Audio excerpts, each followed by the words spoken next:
નમસ્કાર, સત્યમેવ જયતે લાઈવ ન્યૂઝમાં આપનું સ્વાગત છે। સાવલી તાલુકાની રાણિયા દૂધ મંડળીના વિવાદમાં હવે ધારાસભ્ય કેતન ઇનામદાર એક્શન મોડમાં આવ્યા છે। તેમણે રાજ્યના કૃષિ અને પશુપાલન મંત્રી જીતુ વાઘાણીને પત્ર લખી તાત્કાલિક હસ્તક્ષેપ કરવાની માંગ કરી છે। રાણિયા દૂધ મંડળીમાં દૂધ સ્વીકારવાનું બંધ થતાં નવા શિહોરા, જૂના શિહોરા, પીપળિયા અને રાયપુરા ગામના 400થી વધુ પશુપાલકો મુશ્કેલીમાં મુકાયા છે। પશુપાલકોની રોજીરોટી પર સીધી અસર થતાં ધારાસભ્યએ સરકાર સમક્ષ તાત્કાલિક નિર્ણય લેવાની રજૂઆત કરી છે। કેતન ઇનામદારે પત્રમાં જણાવ્યું છે કે જો બરોડા ડેરી દ્વારા અમૂલ સમકક્ષ દૂધનો ભાવ, બોનસ અને પશુદાણ જેવી સુવિધાઓ આપવામાં આવે તો પશુપાલકો બરોડા ડેરીમાં દૂધ ભરવા તૈયાર છે। પરંતુ જો સમકક્ષ લાભ આપવો શક્ય ન હોય તો અસરગ્રસ્ત પશુપાલકોને અમૂલમાં દૂધ ભરવાની છૂટ આપવામાં આવે તેવી પણ માંગ કરવામાં આવી છે। આ ઉપરાંત અંતિમ નિર્ણય ન આવે ત્યાં સુધી પશુપાલકોને નુકસાન ન થાય તે માટે વચગાળાની વ્યવસ્થા ઊભી કરવાની તેમજ બરોડા ડેરી, અમૂલ અને પશુપાલકો વચ્ચે સંયુક્ત બેઠક બોલાવી પ્રશ્નનો કાયમી ઉકેલ લાવવાની પણ રજૂઆત કરવામાં આવી છે। ધારાસભ્ય કેતન ઇનામદારે સરકારની અપીલ કરી છે કે પશુપાલકોની રોજીરોટી અને આર્થિક હિતને ધ્યાનમાં રાખીને આ મુદ્દે તાત્કાલિક નિર્ણય લેવામાં આવે।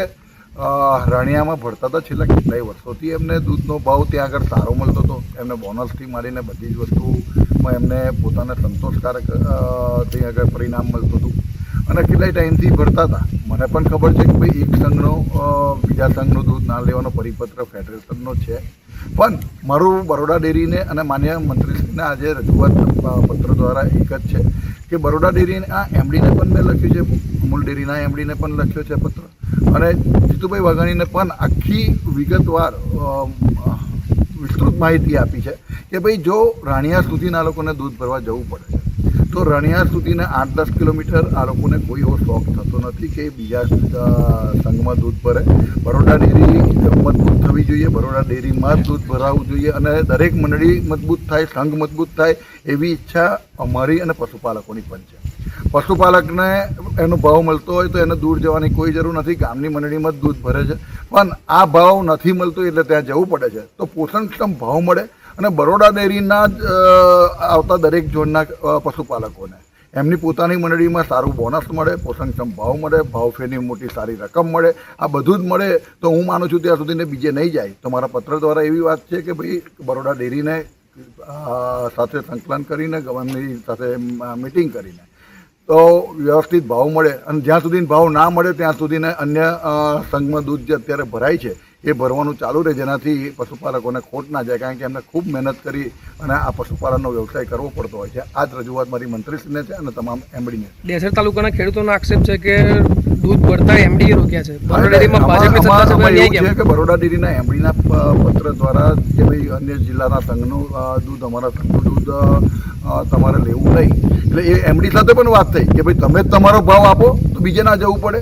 અને બરોડા ડેરી આપણી ડેરી છે, બરોડા ડેરી ખૂબ મજબૂત જ હોવી જોઈએ અને બધી રીતે અમે બરોડા ડેરીની સાથે છે, પણ જ્યારે પશુપાલકોની વાત આવે અને પશુપાલકોને જ્યારે ભાવ ના મળતો હોય તો જ એમને બીજે ભરવા જવું પડતું હોય છે।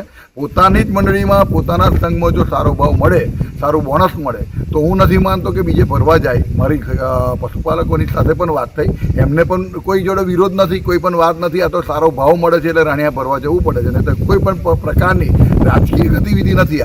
આ પશુપાલનના વ્યવસાયને આજે પણ આપણે ખરેખર જો ડેરીની અંદર દૂધની ઘટ પડે છે તો એ દૂધ કઈ રીતે વધે અને પશુપાલનના વ્યવસાયમાં લોકો વધારે ને વધારે કઈ રીતે જોડાય એ પણ આપણા બધાનું જ કામ છે। એટલે ડેરીના સત્તાધીશોને મારી ખાસ વિનંતી છે કે હજુ પણ ખૂબ ગંભીરતાથી લઈ અને પશુપાલકોને યોગ્ય ભાવ મળે, યોગ્ય બોનસ મળે અને કે જ્યારે ભાવફેરની રકમ પણ હોય તો સારામાં સારી મળે એવું આપણે કંઈક બધાએ ભેગા થઈને કરવું।